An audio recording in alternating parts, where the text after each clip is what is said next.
পূৰ্ণিমাৰে আকাশৰে জন্তি শুৱনি ক'ত পাবানো মেলিলে হাতখনি শাহৰুখ খানৰ পাঠান ছবিখনৰ সাফল্যৰ কথা আপোনালোকৰ মাজৰে প্ৰায় বহুতেই জানে, কিন্তু অলপতে মুক্তি লাভ কৰা অসমীয়া ছবি ডক্টৰ বেজবৰুৱাটোৰ সাফল্যৰ কথা আপোনালোকে জানেনে?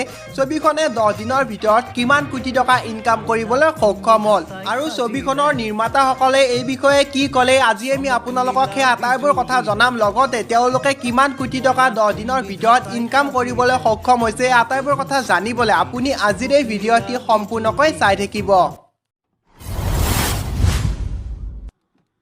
বন্ধুসকল, অসমীয়া চিনেমা বুলি ক'লে আগতে দৰ্শকে যি বুলি ভাবিছিল বৰ্তমান সময়ত সেই দৰ্শকৰ ভাৱ ধাৰণাবোৰ সলনি হৈছে। বৰ্তমান সময়ত অসমীয়া চিনেমা ফেৰ মাৰি উঠিবলৈ সক্ষম হৈছে।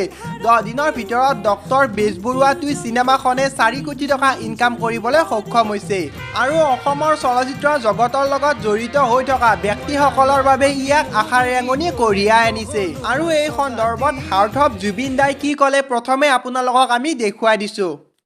চিনেমাখনৰ এই জয়যাত্ৰাত আপোনালোকৰ অংশীদাৰ, গোটেই অসমৰ ৰাইজ অংশীদাৰ। তেওঁলোকৰ আশীৰ্বাদ অবিহনে চিনেমা কেতিয়াও নচলে, গতিকে তেওঁলোকৰ আশীৰ্বাদ লাগিব প্ৰত্যেকখন চিনেমাত।